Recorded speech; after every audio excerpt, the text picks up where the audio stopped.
To the Transparent Talk podcast. Today, I am super excited as I have Angie Kingma here today. Thank you for coming on, Angie. It's my pleasure. I'm excited to be here, Zach. Thanks. We have lots to talk about, and I'm very excited to get to know you more. The very first question that I like to start with typically is about your career. So, what initially pulled you towards becoming a therapist? Well, I had a little bit of an unconventional pathway to becoming a therapist. I was always interested in helping people. So I remember even in grade seven, way back when, I was volunteering at a nursing home next to like the street over from my house, and I would go Oh and my gosh. want to listen to their stories. I just always loved older people. And my first degree actually was gerontology and psychology. So the study of adult development and aging and psychology. And then for my post-grad degree, I ended up taking occupational therapy. So OT it's a type of rehabilitation science. But I ended up really enjoying my mental health placements. So I did some home care, like going home to home with people, with clients with Yeah. diagnoses, mental health diagnoses.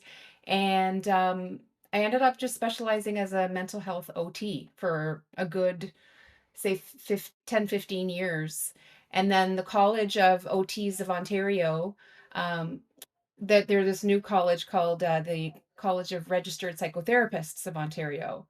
So because I was already doing mental health, I went through this process of getting grandfathered in and becoming a registered psychotherapist. So then now I'm a RP, and I dropped the OT title, although I'll always be an OT at heart too for any OTs that are listening to this. Oh my God. Holy smokes. Um, at what point did you realize you wanted to have your own business rather than working inside a clinic? Yeah. So at the time, I was working in outpatient mental health in a hospital setting. So it was, Oh my gosh, that is so overwhelming. yeah, That is a super overwhelming setting. it was really, really interesting. People would come in for 3 months. It was an everyday program. It was outpatient, so they would live at home and come in for 3 months every day, like Monday to Friday, and just learn a variety of coping skills for depression, anxiety, trauma recovery, early substance recovery. And so through that process, I was introduced to a lot of different modalities like cognitive behavior therapy, and acceptance commitment therapy. And I stumbled into mindfulness, and that's how my business ended up becoming a glimmer in my eye, a thought, because I was running these mindfulness based cognitive therapy groups through the hospital. It's a mouthful, MBCT groups. And I thought my community could really use these types of groups, not just for the hospital patients, but I thought I would like to run them where I was living at the time in Milton. And so I started, my husband is an amazing business guy, and he helped me set up a business called Mindfulness for Health. And so I was originally running it just to be able to run groups in the community. And then, about, I don't know, say 5 years later, after the pandemic hit, I ended up deciding that I'm just going to do private practice. And then, so from that point on in 2021, I decided to Made the full switch. made the full switch. Yeah. And I opened up my business in 2011. So I guess it Mhm. was 10 years after that, I did the full switch. So, so let me ask you this. This is interesting. So when you initially started, I'm assuming it was on the side to your regular job. In that beginning phase, what were the initial challenges that you had? Because you're kind of balancing already working probably pretty high hours, and then you're wanting to introduce this whole new side of your life, which is exciting, but you have to also manage your family, all that stuff. So what were the initial challenges that you kind of came across? I know that's probably one of the bigger ones, but Mm. yeah. Yeah, I was originally working, say, a 1.0, a full-time position, and doing groups on Saturday mornings. So, essentially working 6 days a week or so. And then once an opportunity came to drop down to a point 0.5 position at the Mhm. hospital, that allowed me to be able to balance a lot better because I had two young kids, raising children and running a household and working like now in a point 0.5 position at the hospital and then this little private practice, that allowed me, that was the best thing that ever happened to me, was being able to go part-time so I could keep my foot in the door at the hospital, but still have this opportunity to run a business and see what that was like, and then slowly build up my confidence to be able to let go of the stability of the hospital job so that I could just expand. It's a scary jump. Yeah. Yeah, like my fiance, we talk about that all the time because she is a nurse and she's doing kind of like a similar thing to what you did.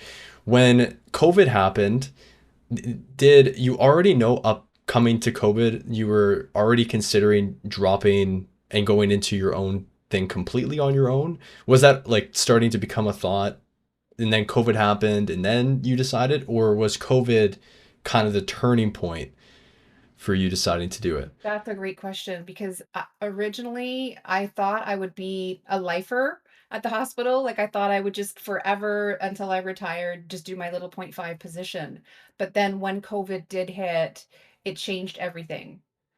It changed everything. So we went from running these in-person groups to all of a sudden doing all of our sessions on the phone, calling people and working with the most acutely ill, different types of mental health symptoms, and it was a lot. And the structure of the team went through a lot of growing pains, and having a new manager at the hospital just was a recipe for, um I guess, Dysfunction. dysfunction. And she wasn't a very good leader, and the whole team cohesiveness kind of deteriorated. And so then I thought, time to, it's not worth going in when I'm dreading going in. So it was, the option was to, yeah, just let that go and take the leap to full-time private practice. I want to ask you about your services because probably initially when you started, like you said, you were doing mindfulness groups on Saturdays, Yeah. but you also offer like the individual one-on-one, but online as well. The one thing that I kind of want to know, I'm assuming you maybe started with that. You can kind of answer that in a sec. But one of the really cool things that you offer is the 8-week mindfulness program. So the training, and I'm really interested in, did you kind of come up with that as you just done it so many times, or was the initial birth just starting with the groups? Yeah. So the initial birth was due to like working in that hospital program. In 2000, the year 2000, there was a customization of this 8-week mindfulness program that was called mindfulness based stress reduction, MBSR, was customized for depression and anxiety symptoms. And so it was interesting. So it's like a format, it's a structured, very specific training program that involves intensive meditation training, mind and attention training to deal with difficult emotions, how to sit with emotions rather than avoid them. And so getting all of the practice at the hospital allowed me to really build up my confidence to be able to run this program that now 25 years later has a significant amount of evidence. It's called an evidence-based mindfulness training program. So it's not just a program that you might find that is not to put down like a yoga studio or anything, but it has a lot of evidence, randomized control trials behind the structure of this protocol. So yeah, so So exciting. yeah, it's really an honor to be able to deliver this. And I was working through the Center for Mindfulness Studies on the side because that was my goal, was to get on faculty at the center in Toronto. And I eventually became a mentor. So I would be helping, younger or mentor people learning how to become an MBCT teacher, helping them to. So full circle. That's awesome. Yeah, so it's great. I love it. And so that's just one of the offerings I provide through my business. I want to offer you, or I want to offer you an opportunity to speak to like healthcare professionals, because just before we move on, because I feel like it's so common now, like burnout and the experience inside the hospitals, and especially dealing with all the trauma. Do you have any advice just for anybody in that space, especially because I hate to say things are getting worse, because I'd like to be an optimist, but things are challenging, and especially when you're dealing with fluctuations in people, just in population in general, but also just like you said, management changes can be really rough too. So, do you have any advice you want to say before we move on, just for someone that is in that setting right now, is having a hard time like dealing with their home life, balancing the work life? There's so many ways that people can get support. If they want to try to on their own manage their stress levels, I would say that sometimes having a guided practice, like something that they could do each morning that doesn't involve their energy going outward and taking care of all of, like, always the doing mode of mind and doing everything for everybody. It's really helpful to have a some type of practice where they kind of tune in and they maybe find ways to calm their mind or deal with their difficult emotions and learn how to, in a guided way, train themselves to be able to confidently cope with stress. That's a great point. I wanted to ask you about meditation. Mhm. So, before I get into all the stuff you do with meditation, which I think is so cool, did when did you get introduced to meditation? And because obviously you probably played a huge role when you were at the hospital getting mindfulness moments for yourself, because it is a high stress job emotionally but also mentally. So when did you get introduced to meditation, and how did it kind of adapt for you and grow as you kind of matured as a practitioner? Well, I kind of come by it naturally because my dad, who is a big hippie, pretty much still, he when he was, in the 70s, he was into transcendental meditation and Do you he mind explaining quickly what that is? I've never heard that before. yeah, it's just a modality of meditation that in the 70s, 60s and 70s when there Mm. was like all of this anti-government and peace, love, rock and Hmm. roll. My dad and my mom Yes. really into that scene, and part of that was learning about world religions. And Mhm. so because he would talk about stuff like that with me growing up, it opened my mind to spirituality, and I was curious about meditation, and I didn't actually try it until university. I think it was my post grad when I was in I think it was Thunder Bay, and I was on a placement and I was going through a breakup and I was thinking I need something to cope. And I found a book on how to meditate. And then when I tried it on my own, I was not successful. It was just I felt like my mind was too busy to be able to do it. But when looking back, it's just that wasn't doing it right. Like I was thinking that I had to clear my mind, or there's a lot of myths when it comes to meditation. So One of the bigger ones, like that you struggled with initially, just to kind of cover one, like a type of meditation. or no, something that you struggled with that initially you had it wrong. Oh, well, just like sitting down and, the basic meditation is to sit down, put a timer on for 5 minutes, and then just focus on the physical sensations of your own breathing.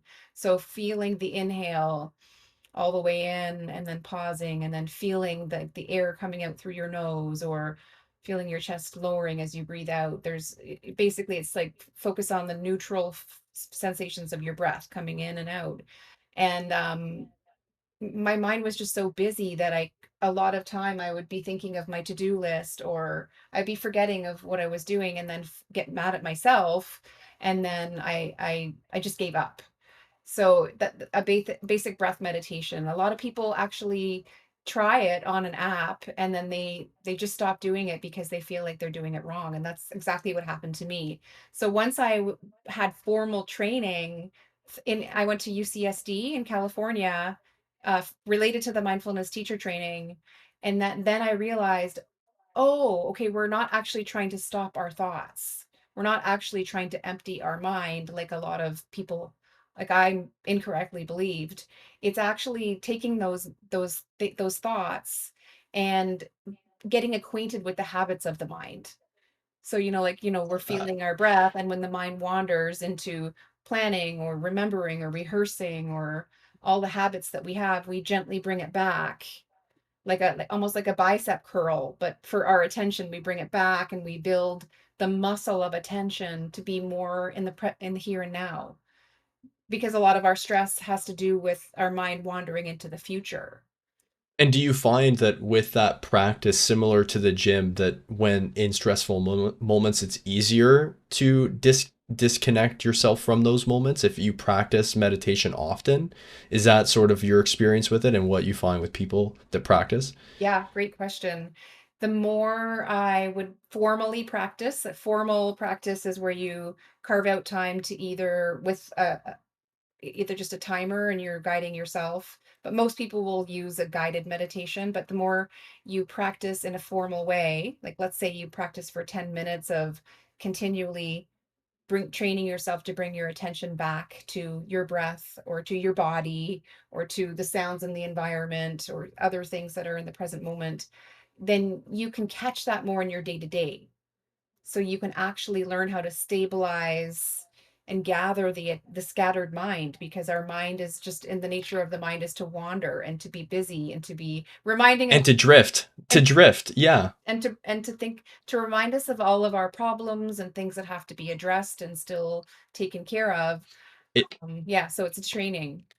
this moment, this exact conversation needs to be copy and pasted way more on the internet, because I find, even for myself, who when I grew up I didn't have like a smartphone right away, but now in moments of quiet where you have like 5 or 10 minutes, and or even 2 minutes, a lot of people, including myself sometimes, go on those apps to just quickly get a quick scroll in, Yeah. to have a laugh or whatever it is.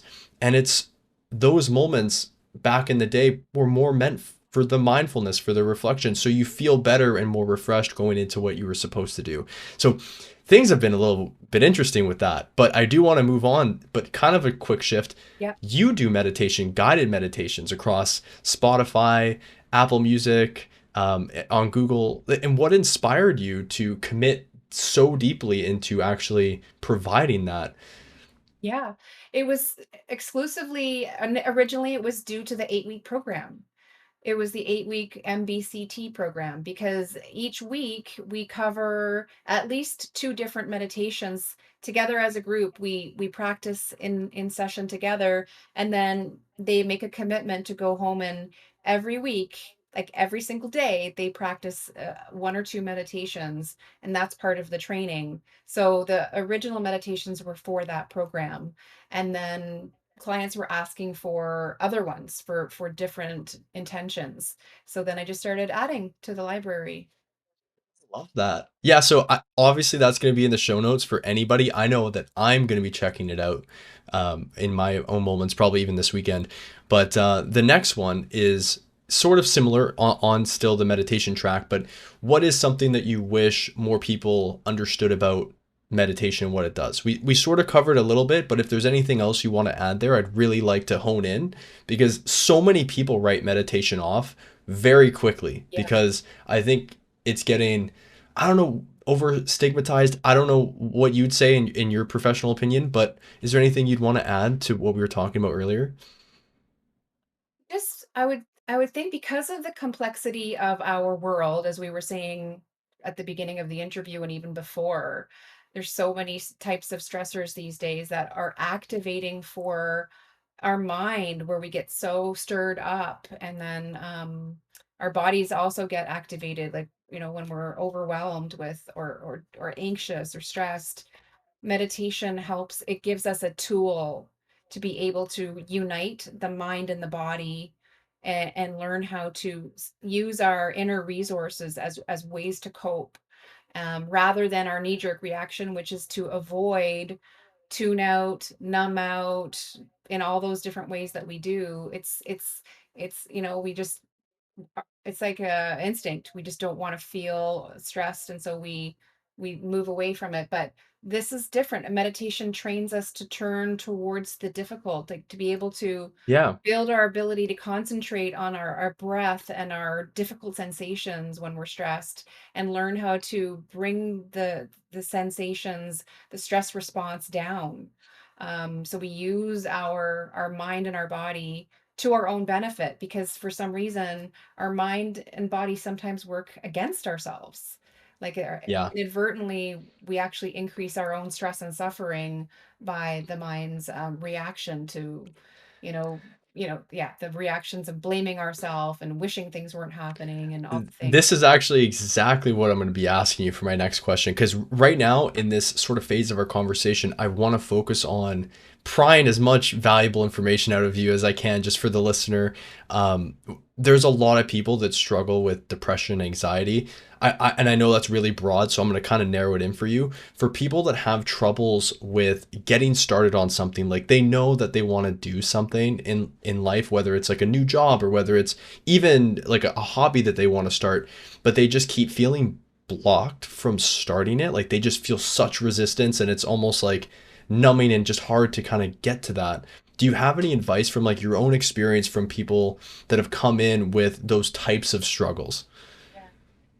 I mean, the thing is that a lot of people wait until they feel the motivation to get started, but then they just feel overwhelmed with thinking of how to get started. And so the thing is with if there's something that we're curious about beginning, trying something new, like recently I got into pickleball and I had to break it down into small steps, but I love it. the phrase is action precedes motivation.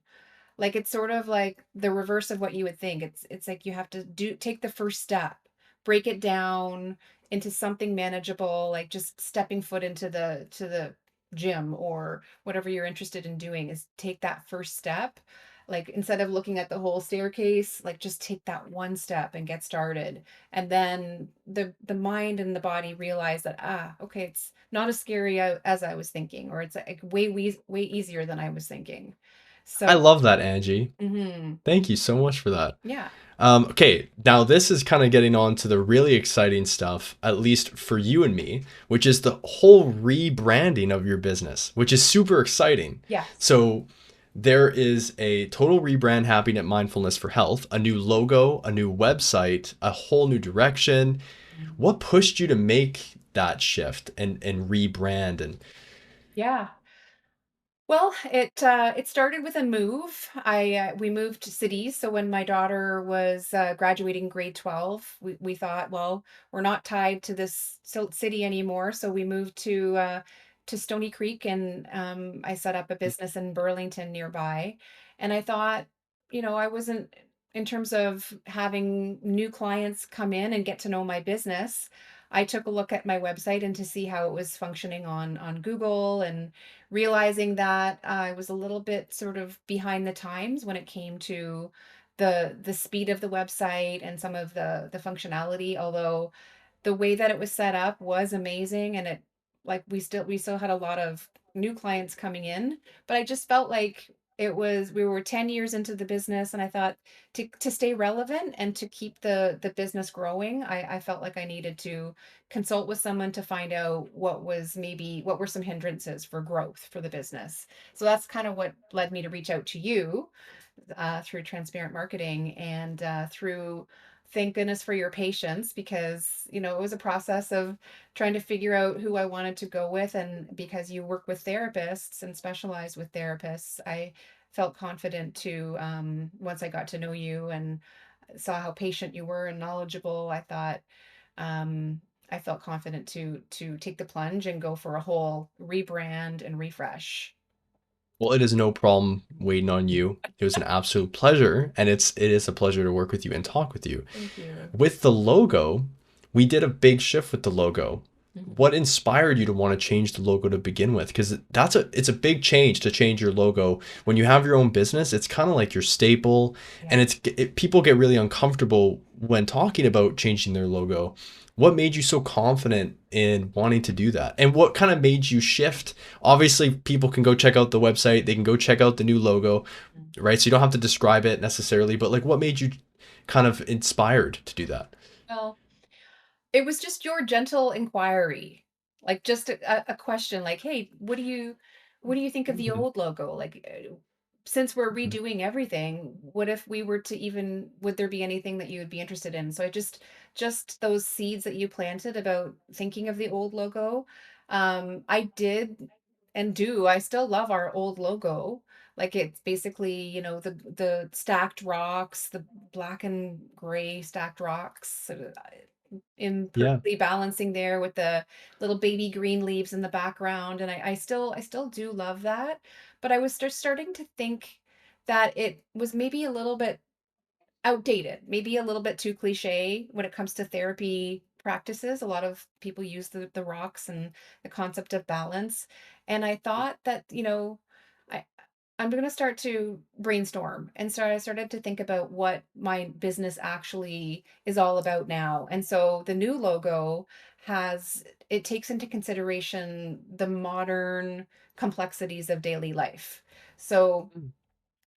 people come in now, they're carrying complex issues, trauma, and, burnout and intergenerational patterns and climate anxiety. Too much to even list on a hand. There's Yeah. everything, and then I discovered the eucalyptus plant, and so in my new logo in the middle, there's a eucalyptus plant, and I discovered that it's one of the only plants that can actually grow after there's been a wildfire. It will continue to have new growth. And I thought that's perfect because what I'm doing is I'm helping people grow from trauma, from tragedy, and the two arms that are kind of encircling the eucalyptus plant symbolize myself and the client working together. The new colors are just modern, and there's that the slate and the cool aqua coming together, and at the bottom of the hands it's a heart, and actually that is a meditation a hand posture when you're sitting, and that represents the compassion that I bring to the experience, to holding space for what they've been through, but also teaching people to have compassion for themselves, what they've been through, and allowing the judge in our minds to kind of turn down the volume a little bit. Mm. Because it turns out from a neuroscience perspective that it's much more effective to motivate ourselves with through kindness and gentleness rather than harsh self-criticism. So there are a lot of elements of the new logo that I feel like are just represent the what I do, and the modalities that I use are a lot more complex than, just the balance that the rocks represented before. Now it's the I don't know if you can see in the eucalyptus plant, there's the two colors going up the plant, and then there's gold, and that sort of represents the growth and the upward motion of the process that the client and I kind of do together, and the gold represents the light within them that is there through the process, and the gold at the top of the leaf represents the fact that the gold was in them the whole time, and that true growth can come through adversity and through the therapeutic process together. Mhm. Sorry, that was a Come through long, the ashes. Yeah. but I brought everything was intentional with the new logo. Yeah. I love it. And it's signifying a really positive shift and change at around the 10-year mark, which is really, really exciting. So to wrap up, I have three rapid fire questions, which are pretty fun. And then I'll kind of let you say anything you want to say to the audience before you go. Are you ready for these three questions? Ready. Go for it. Okay. And there's no right answer, obviously. What's one belief about healing that you wish everyone understood? But the one belief is just that we all have the ability to transform whatever stress we're going through. If we can find somebody that we trust to share the experience with, sometimes we carry shame when we go through difficult times, and just the act of saying it out loud and sharing it with a trusted person, the shame can't live down there anymore. And so, through the Mhm. process of trust and working together, healing is possible for all of us. I love that. What is one small daily habit that instantly makes your day better? I have to say, my coffee and my meditation together I each knew it was gonna be coffee. I don't even know you as a coffee drinker, but that was my instinct. Was when yeah. I used to when my kids were small, and it was just like that warmth of that coffee in the morning. It would just get my day I going. know. And I used to think, is it wrong to live for coffee? Just kind of jokingly.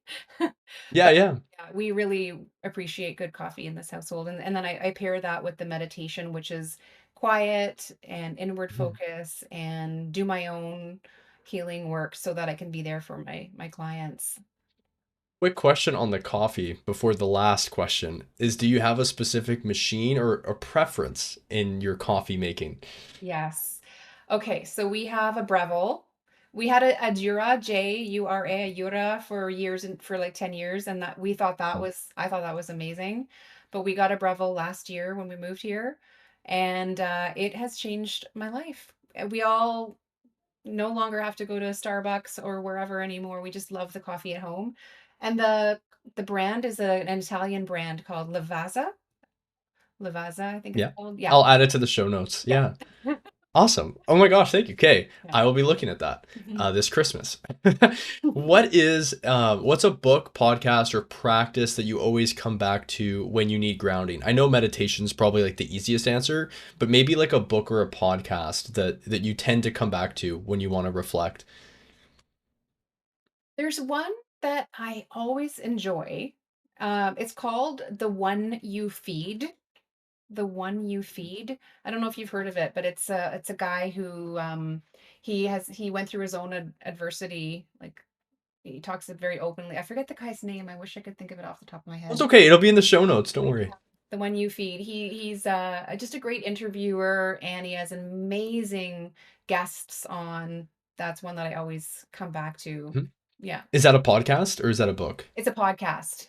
Yeah, Awesome. and it's talks Great. about a parable of the one you feed. It's basically like we all have these two wolves inside of us, and one represents all the stress and negativity, and the dissatisfaction with life and unhappiness, and then the wolf, which represents beauty and goodness and gratitude and joy, and that we all have these inside of us. And it's about a parable where the grandfather is saying to the grandchild, like, that we have these two wolves inside of us, and then the grandchild says, well, which one wins, like which wolf wins, and the grandparent says, the one you feed.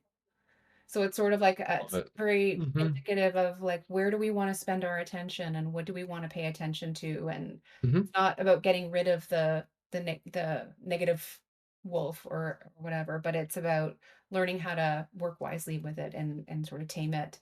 So it's the podcast is all about that and people talking about those concepts. I love that. Hmm. And I'm definitely going to check it out as well as it's going to be in the notes for anyone else who wants to check it out. Thank you so much for coming on. I want to give you an opportunity, anything quick, anything that you want to say to the audience. I'm going to have your meditations linked. I'm going to have the new website linked so everyone can come and check it out and give you positive energy and feedback. Is there anything else that you want to maybe call to action if anybody? I know you're in Ontario. Yes. Anything you want to reach out to just kind of more of a broad spectrum or locally? Yeah, I mean, I would say come and visit I try to upload inspiring memes and funny therapy related things on Instagram. So check out the Instagram for Mindfulness for Health, and contact me if you have any questions about anything. You can email me. I'm sure that will be in the show notes too. And Yes. yeah, if anyone's thinking of needing rebranding or work with marketing, please consider transparent marketing. Oh gosh. Yeah, Thank you, Angie. pro- You're absolutely wonderful. I wouldn't have been able to get through it without your encouragement and patience through the whole evolution. Well, you've been absolutely wonderful. So I'm gonna convince you to come on for a second time on this podcast because I want to dive deeper. But thank you so much for spending the time. Congratulations on the new site and logo, and I will talk to you soon. Okay, great. Thanks so much.